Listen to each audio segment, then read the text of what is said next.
오늘은 세민족교회가 탄생한 지 30년이 되는 해입니다. 정확히는 1986년 8월 10일에 홍성현 목사님 댁에서 9명이 모여서 첫 준비 예배를 드리고 창립 선언문, 창립 추진문을 채택합니다. 그리고 8월 31일에 창립 예배를 드리게 되었습니다. 물론 중간에 세민교회로 이름을 바꿨다가 1992년에 다음 교회와 통합하면서 다시 세민족교회로 이름을 회복하게 됩니다.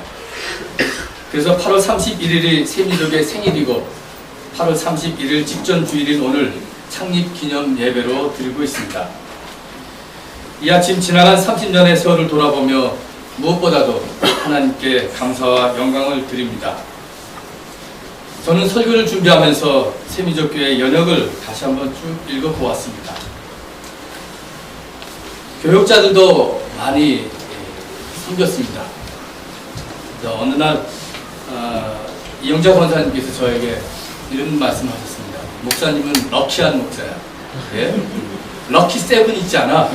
쉬어보니까 한 목사가 7번째야. 럭키 세븐이다. 목사님 제일 좋다 이렇게 얘기했는데 그 얘기를 오늘 홍성현 목사님 계시는데 다시 한번 듣고 있습니다. 제가 정말 럭키 세븐 목사입니까? 럭키 세븐입니까? 말씀은 안 하십니다.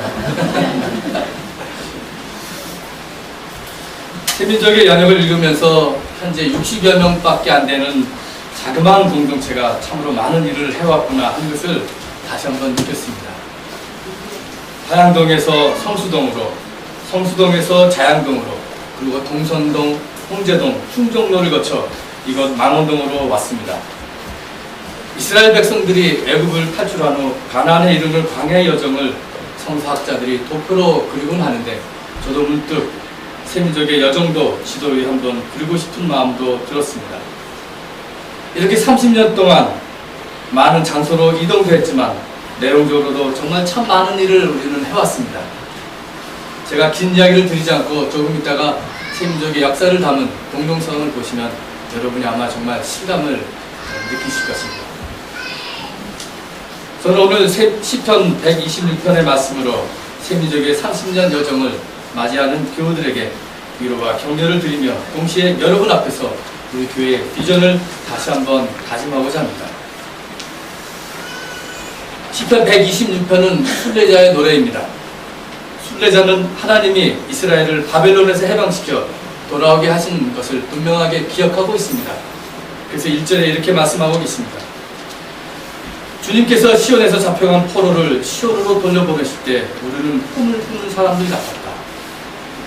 해방을 맞이한 이스라엘 백성들이 꿈을 꾸는 사람 같았다. 이렇게 고백하고 있습니다. 이스라엘 백성들의 고백은 이어지고 있습니다. 이스라엘 백성들은 역사의 주체이신 하나님의 구원 행동을 기억하며 또 이렇게 기쁨으로 찬양하고 있습니다. 3절 말씀입니다. 주님께서 우리 편이 되시어 큰 일을 하셨을 때 우리는 얼마나 기뻤던가. 포로에서 돌아온 것을 이제 마무리하면서 또 감사의 기도를 드리고 있습니다. 이것은 이제 포로된 우리가 더욱더 회복시켜달라는 그런 기도입니다. 주님, 내게 시내들에 다시 물이 흐르듯이 포로로 잡혀간 자들을 돌려보내 주십시오. 이렇게 바싹 마른 남방 시내 바닥이 우기에 물이 가득 차듯이 하나님의 은혜와 도우심을 바라고 있습니다. 그리고 이스라엘 백성들은 마지막에 이렇게 기도하고 있습니다. 눈물을 흘리며 씨를 뿌린 사람은 기쁨으로 거둔다. 울며 씨를 뿌리러 나가는 사람은 기쁨으로 단을 가지고 돌아온다. 하나님의 은혜를 말하고 있습니다. 이렇게 이스라엘 백성들은 항상 과거의 기억과 미래의 희망 사이에서 살았습니다. 우리도 마찬가지입니다. 하나님이 우리를 구원하셨다는 하나님의 약속을 기억하며 또 모든 것이 장차 새로워지리라는 부활의 약속과 희망을 가지고 살고 있습니다. 시편 126편의 말씀처럼 세민족은 이런 약속과 희망 속에서 눈물로 씨를 뿌리며 30년 역사를 써왔습니다. 교우들 사이에 애경사가 생기면 함께 기뻐하고 함께 슬퍼했습니다. 물론 우리가 인간인지라 때로는 서로 오해하고 상처를 주고 받은 일도 있었지만 하나님의 약속을 믿으며 기쁨으로 희망을 함께 나누며 세민족의 역사의 물줄기를 이어왔습니다. 세민족의 역사의 물줄기라고 하는 것은 세민족 헌장에 나와 있는 우리의 정체성이요, 그리고 마지막 남은 우리의 자존심입니다. 세민족 헌장 일부 제가 읽도록 하겠습니다. 우리는 예수 그리스도의 구원의 사건을 이 땅에 지속적으로 재현함으로써 복음을 전파하고 하나님의 사랑과 정의를 세상에 구현하는 일에 최선을 다할 것이다.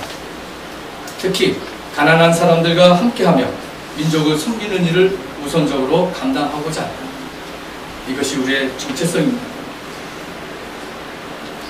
적은 우리의 세민족 교회는 한국교회의 갱신과 민주주의 확립, 민족의 통일을 이루는 것을 우리의 사명으로, 우리의 신앙 고백으로 지난 30년을 살아왔습니다.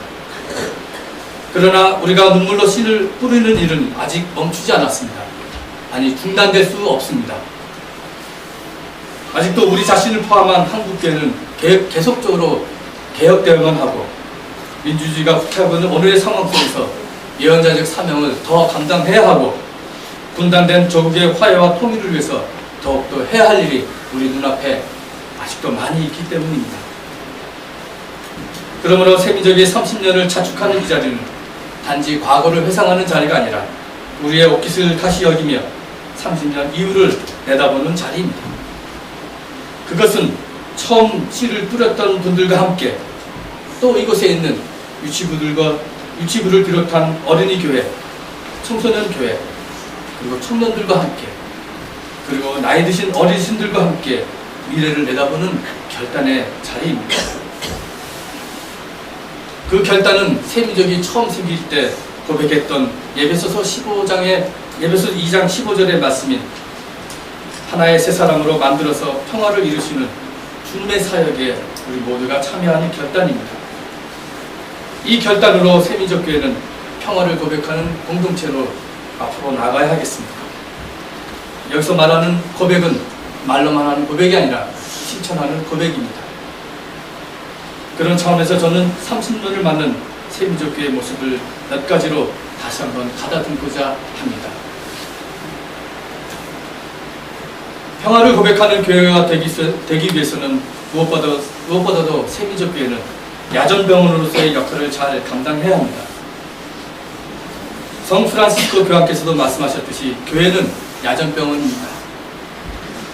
세상에서 힘들게 살다가 지친 교우들이 교회에 와서 힘을 얻고 용기를 받고 상처를 치유받는 공동체가 되어야 합니다. 우리가 공동체 내에서 위로와 치유와 평화를 경험하지 못하면 어떻게 세상을 치유하고 세상 속에서 평화를 만들 수 있겠습니까? 그리고 세민족교회는 성장해야겠습니다. 이것은 자본주의적 원리에 사로잡혀 있는 교회 성장론이 아닙니다. 기복주의적 그리고 성공주의에 기반한 그런 교회 성장주의도 아닙니다. 우리가 추구하는 하나님 나라가 진실로 정말 선하고 아름다운 나라라면, 진리라면 하나님 나라의 운동에 함께하는 선한 신앙의 동지들을 더 많이 규합하자는 것입니다. 기쁨으로 정의와 생명, 평화 공동체를 이루는 씨뿌림의 세민족 교회는 더 많은 사람들이 이제는 양적으로 필요할 때입니다. 그것이 전도라는 형식이든지 선교라고 하는 이름이든지 우리는 거부감을 느끼지 말고 자신 있게 해야 합니다. 이제 하나님 나라의 전위대로서 세민족 교회는 더욱더 확장하고 성장해야 할 때입니다. 세민족 교회는 이 땅의 가난한 사람들과 소외된 사람들과 연대하는 정의의 공동체로 더 뿌리를 내려야 하겠습니다. 사살로 내몰리는 노동자들, 억울하게 해고된 노동자들, 스크린 도어에 끼어 죽을 수밖에 없는 비정규직 청년 노동자, 그리고 자식을 가슴에 묻고 한 많은 세월을 살아가는 세월호 가족들과 끝까지 같이 해야 합니다. 가난한 사람들과 함께 했던 예수의 길을 오늘도 세민족은 가야 합니다. 세민족 교회는 분단된 조국의 통일을 위해 기도하고 앞장서는 교회가 되어야 합니다. 정전협정을 맺고 민족이 분단된 지 63년이 되었습니다. 2차 대전 후에 분단된 유일한, 지금까지 분단된 유일한 나라가 바로 한반도입니다. 통일은 몇몇 권력자나 정부 관료들이 한 것이 아닙니다. 민이 한 것입니다. 새민족교회는 통일운동에 적극적으로 참여해야 합니다. 실은 우리 교회가 통일운동에 적극적으로 참여하지 못한 면이 있습니다. 이제는 평화를 고백하는 공동체로서 통일운동을 위한 로드맵을 만들어야 할 때입니다. 제가 처음 이 교회에 와서 물려받은 것이 통일기금을 위한 시드머니가 있습니다. 이근복 목사님을 또 받았는데 통장이 아직도 있습니다. 100몇 명인데 그거를 이제는 우리가 더욱더 굴려서 이 시드머니가 큰 돈이 돼서 통일운동에 북한을 위해서 써야 할 때라고 생각합니다. 그 외에도 우리가 할 일은 너무도 많이 있습니다. 우리는 지금까지 하나님의 은혜로 눈물로 씨를 뿌려왔지만 아직도 울며 뿌려야 할 씨들이 많이 있습니다.